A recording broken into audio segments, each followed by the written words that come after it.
Des bénéficiaires de chiens d'assistance dénoncent une hausse des refus d'accès aux lieux publics. De plus en plus de commerces et d'employeurs invoquent les allergies ou les plaintes de clients moins tolérants envers les animaux pour restreindre leur entrée, ce qui est pourtant illégal. D'autres montrent du doigt l'utilisation de fausses cartes d'assistance par des personnes sans handicap qui tentent d'entrer avec un chien lambda comme ça, ce qui alimente la méfiance. Résultat, les bénéficiaires légitimes se heurte à davantage d'obstacles. En toile de fond, c'est toute la place des chiens dans l'espace public qui fait débat. Là-dessus, le reportage d'Alexis Gacon. En avant, poulet. Hop. On se trouve dans le stationnement d'un magasin dans les Laurentides avec Élisane. Élisane, elle vit avec une paralysie cérébrale due à un manque d'oxygène à sa naissance. Elle a un chien d'assistance qui est à côté d'elle et qui s'appelle Norton. Oui, Norton, comme un antivirus. Norton est un labernois, donc un mélange de bouvier bernois et de labrador, ce qui donne un chien à poil long, noir avec des taches blanches. Au quotidien, donc si tu peux m'expliquer comment il t'aide ton chien. Mon chien m'aide entre autres à marcher, donc va me servir de canne. Va aussi m'aider si je tombe à me relever. Il va tirer mon fauteuil roulant, donc je peux le mettre devant moi pour qu'il tire un fauteuil que je n'ai pas à me propulser. Mon chien est équivalent à ma chaise roulante et sans mon chien, je ne suis pas autonome. Ces dernières années, Élisane constate que l'accès à toutes sortes de lieux pour les bénéficiaires de chiens d'assistance se complique. Elle s'est déjà vue refuser l'accès à un logement, à un hôtel et elle observe aussi plus d'exigences dans les commerces, notamment dans celui devant lequel on se trouve. On va essayer d'entrer avec un chien d'assistance. Ce commerce-là est reconnu comme étant difficile. Il demande beaucoup de preuves quand on essaie d'entrer. Il nous arrête presque de façon systématique. Il faut donner des preuves là, avant de pouvoir entrer. Comme quoi le chien d'assistance est bien un chien d'assistance, malgré le fait que le chien ait un harnais identifié au nom de Mira et que je sois en situation de handicap visible. On va entrer dans le magasin avec Élisane pour voir comment ça se passe. Non, il ne faut pas y toucher, merci. Là, l'employé à l'accueil nous regarde Il a l'air suspicieux, mais il ne dit rien. et il vient nous expliquer pourquoi il demande les cartes de chien d'assistance à presque tous ceux qui entrent dans le commerce. Madame devrait avoir un papier avec elle. Où c'est qu'elle dit qu'elle a besoin d'un chien d'assistance. Si elle n'a pas ce papier-là, on est en droit de les refuser. Si un organisme du gouvernement qui est ici, si elle donne un billet pour infraction, le billet est à nous autres. Même si elle fréquente couramment le magasin, Élisane dit à la gérante qu'on l'arrête presque tout le temps à l'accueil. Celle-ci assure pourtant qu'elle laisse passer facilement les chiens d'assistance. On n'empêche pas les chiens d'assistance de rentrer. Non, c'est pas ce que je dis. Ouais. Je dis juste que quand je rentre dans un commerce, vous demandez des preuves. On est toujours spoté. C'est un peu criminel. Hein? C'est un peu... tu sens que tu as besoin de te justifier, de justifier ton handicap, d'expliquer des choses. C'est quand tu viens juste chercher quelque chose vite fait, puis que tu prends 20 minutes à expliquer. Hein? Ça devient lourd, avec le temps. Comment vous voulez expliquer que les commerces demandent plus de choses que par le C'est passé? les gens qui se plaignent, Les clients, les clients. ils disent quoi par exemple? Ils regardent de travail, là, exemple, là, parce que il y a des fois, il y a des gens qui vont essayer de rentrer parce qu'ils ont des petits chiens, ils ne veulent pas les laisser dans l'auto. Le client peut faire une plainte, exemple, si on n'a pas vérifié. Là. Au fil des rencontres avec les commerçants, le même argument revient sans cesse pour justifier les refus, la pression de la clientèle.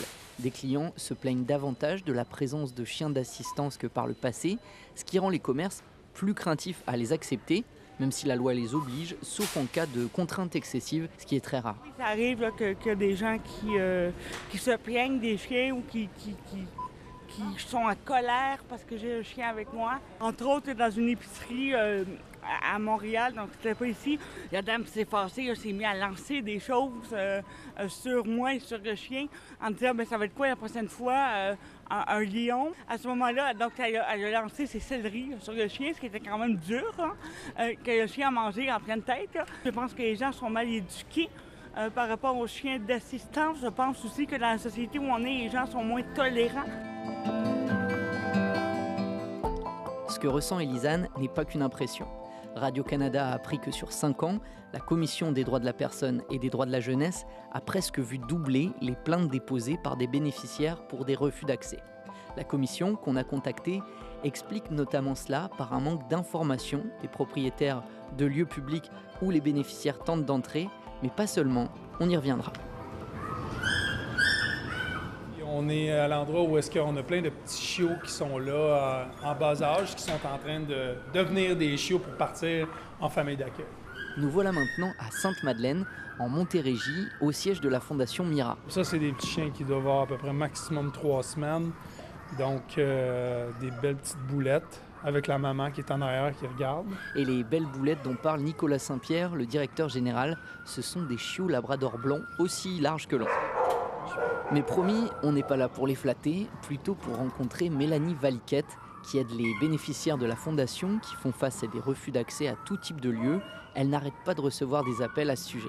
Effectivement, on remarque une hausse et je dirais même que c'est pire que ça parce que ça, c'est les dossiers qui se rendent à la commission. Au départ, les gens nous appellent, nous, ou font des démarches par eux-mêmes, puis des fois, décident de ne pas faire de plainte. C'est qu'on complexifie l'accès. On demande plus de questions, plus de justifications. On va mettre en doute l'endroit où le chien peut aller dans l'organisme ou l'endroit public. Donc, on va dire, ben oui, tu peux rentrer, mais juste pour aller à ton rendez-vous, tu peux pas aller à la salle de bain, tu peux pas aller à la cafétéria, tu peux pas aller au restaurant dans le bâtiment, tu peux pas. Donc, ils vont essayer de restreindre l'accès aux bénéficiaires. Ils vont dire, ben non, dans ma clientèle, non, il y a des gens qui ont peur. Ça, on le voit beaucoup. Les gens ont peur. Ah, les gens sont allergiques. Toutes sortes de raisons qui ne tiennent pas la route. Elle pense que ces refus sont dus à la multiplication des formations pour chiens d'assistance qui ne sont pas toujours au niveau de celles de Mira. La Fondation réclame d'ailleurs une certification uniformisée à l'échelle nationale pour les organismes qui forment les chiens d'assistance. Il y a plusieurs autres organismes et fondations et écoles de tout acabit. Donc, c'est très difficile pour un commerçant, je me mets à leur place, là, de valider que c'est bel et bien autre que Mira, parce que Mira, bon, on se disait tantôt, ça fait plus de 45 ans, donc c'est connu. Mais la Fondation ABC qui entraîne des chiens, là, je donne un nom fictif, mais la Fondation ABC qui entraîne des chiens d'assistance, si vous n'avez jamais entendu parler, vous voyez une carte, vous voyez un harnais, comment vous faites pour valider alors qu'il n'y a aucune certification au Québec? Ces refus s'expliquent aussi, pour Mélanie Valiquette, par l'apparition de ce qu'elle appelle des fausses cartes de chiens d'assistance, achetées en ligne et utilisées par des propriétaires de chiens lambda pour entrer dans les commerces. C'est aussi une des raisons invoquées par la Commission de protection des droits de la personne. Le ministère de la Justice ne souhaite pas commenter et ne comptabilise pas ce type d'infraction. Oui, la tendance qu'on voit, c'est malheureusement la facilité d'accès à toutes sortes d'identifications particulières pour mentionner qu'un chien est un chien de soutien, un chien d'assistance, des gens qui se procurent différents objets pour essayer de faire passer des chiens réguliers comme chiens d'assistance, puis donner accès ou penser que ce chien-là pourrait avoir accès à un endroit public. D'accord. Donc c'est pas forcément que les lieux se surprotègent, c'est aussi que certains ont peut-être vécu des situations difficiles avec des chiens qui sont pas assez bien formés, disons. Assurément que ça contribue. Il y a des faux chiens Mira? Oui, malheureusement, ce sont des situations qu'on voit. Tu vas sur Amazon, tu te fais venir des cartes, un harnais. C'est parti, ton chien est certifié. Puis c'est une problématique qu'on a toujours, qu'on soulève depuis plusieurs années. Puis là, c'est pire en pire. Là. C'est vraiment quelque chose qui nous inquiète beaucoup parce qu'on a peur que tous les droits qu'on a réussi à obtenir pour les bénéficiaires, les utilisateurs avec les chiens d'assistance, chiens guides, ils perdent parce que les gens perdent la connexion, de la compréhension de c'est quoi cet outil-là.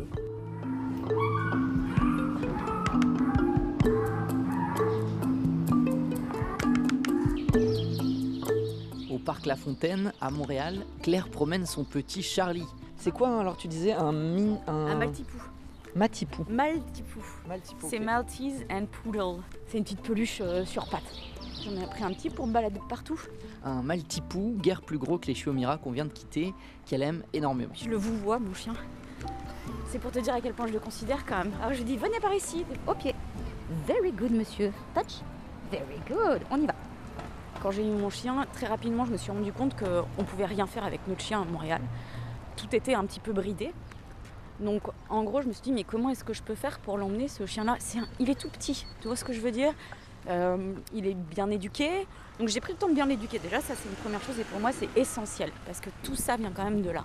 Et après, simplement, je me suis dit, il n'y a qu'une seule façon aujourd'hui pour que je puisse faire des choses avec lui, l'emmener dans mes aventures, c'est qu'il soit tagué comme chien d'assistance.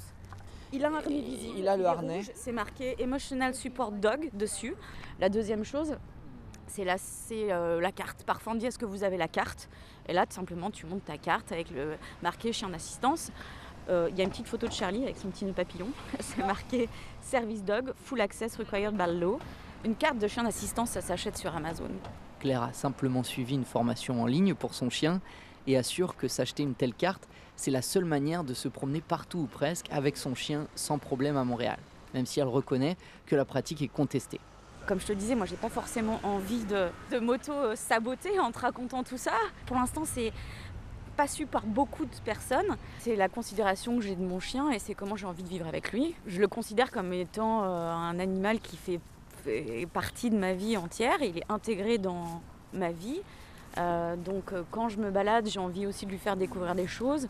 Et contrairement à ce qu'on peut entendre de temps en temps, les magasins c'est hyper intéressant pour eux, ils voient du monde, ils socialisent. Pour l'instant, elle s'est seulement fait refuser une seule fois dans un commerce avec cette carte. Et le gars m'a dit non, la carte, c'est n'importe quoi, tu peux l'acheter sur Amazon. Donc moi j'ai pas envie de faire rentrer ton chien là. Donc ça m'est arrivé une fois en 3 ans. Charlie est pour elle un chien de soutien émotionnel, c'est-à-dire un chien dont les effets bénéfiques peuvent être démontrés même sans formation adaptée à un handicap ou à un autre. Il n'est pas considéré comme un chien d'assistance à proprement parler et n'a donc pas accès aux lieux publics normalement. Il risque rien, il va pas mordre. Après on sait jamais, ça reste des animaux, hein, mais je veux dire, c'est pas un chien Mira, on s'entend, c'est un chien qu'on appelle de support émotionnel. J'en ai parlé avec mon psychologue d'ailleurs et l'achat de ce chien fait partie de ma démarche personnelle, on va dire. Le comité interministériel sur la reconnaissance des chiens d'assistance au Québec estimait en 2024 que la popularité de ces chiens devait d'ailleurs faire l'objet d'une réflexion nationale. Ça m'empêche pas de vivre si je l'ai pas, mais ma vie serait beaucoup plus morne. Petite baisse de morale, petite caresse, petit câlin. Claire inscrit sa démarche dans une quête de droit pour les animaux et leurs maîtres. Elle reconnaît que les propriétaires de chiens d'assistance classiques peuvent subir les effets collatéraux de telles pratiques si certains achètent des cartes sans éduquer leurs chiens.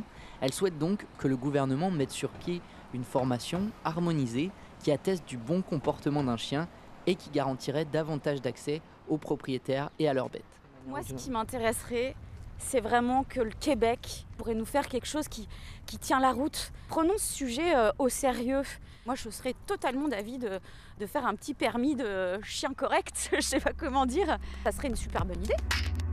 Avec la hausse des plaintes et une multiplication des situations ambiguës, la présence des chiens dans les lieux publics semble fragilisée. Plusieurs organismes appellent désormais à un encadrement plus clair pour éviter les abus, sans compliquer davantage l'accès à ceux qui en dépendent.